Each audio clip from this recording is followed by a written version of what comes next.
Budget 2024 ఈ వీడియోలో మనం ఏ గుడ్స్ మీద ట్యాక్స్ ఇంక్రీజ్ చేశారు, ఏ గుడ్స్ మీద ట్యాక్స్ డిక్రీజ్ చేశారో తెలుసుకుందాం.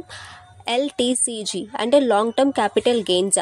అంటే ఫర్ ఎగ్జాంపుల్ మనం షేర్స్ కొన్న 1 year తర్వాత అమ్మితే మనం 10% ట్యాక్స్ పే చేసేవాళ్ళం, కానీ అదే 12.5% ఇంక్రీజ్ చేశారు. ఎస్టీసీజీ అంటే షార్ట్ టర్మ్ క్యాపిటల్ గెయిన్స్.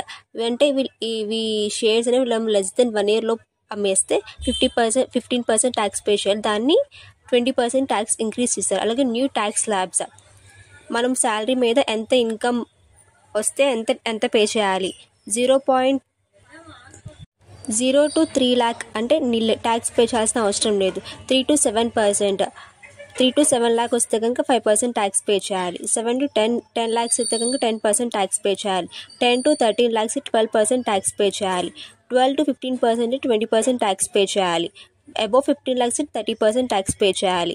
అలాగే మనం ఏ గుడ్స్ మీద డిక్రీజ్ అయ్యిందో ఈ వీడియోలో తెలుసుకుందాం. అలాగే గోల్డ్ అండ్ సిల్వర్ మనం ప్రీవియస్గా 15% ట్యాక్స్ పే చేసేవాళ్ళం, దాన్ని ఎంతకు రిడ్యూస్ చేశారు, 6%కి రిడ్యూస్ చేశారు. అలాగే ప్లాటినంలో మనం 15.4% ట్యాక్స్ పే చేసేవాళ్ళం, దాన్ని 6.4%కి ట్యాక్స్ రిడ్యూస్ చేశారు.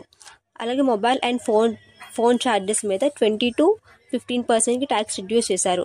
ముద్రా యోజన ఏంటంటే స్టార్టప్స్, ఎవరైతే స్టార్టప్స్ చేస్తారో వాళ్ళకి గవర్నమెంట్ అనేది 10 lakhs వరకు లోన్ అది ప్రొవైడ్ చేస్తుంది. దాన్ని 10 lakhs నుంచి 20 lakhs వరకు ఇంక్రీజ్ చేస్తుంది. బికాస్ ఆఫ్ మన ఎకానమీ స్టెబిలిటీగా ఉండడానికి, మనం ఇంకా అన్ఎంప్లాయ్మెంట్ నుంచి ఇంకా బయటకు రావడానికి, మనకి ఇంకా ఎంప్లాయ్మెంట్ గ్రోత్ అనేది రావడం కోసం.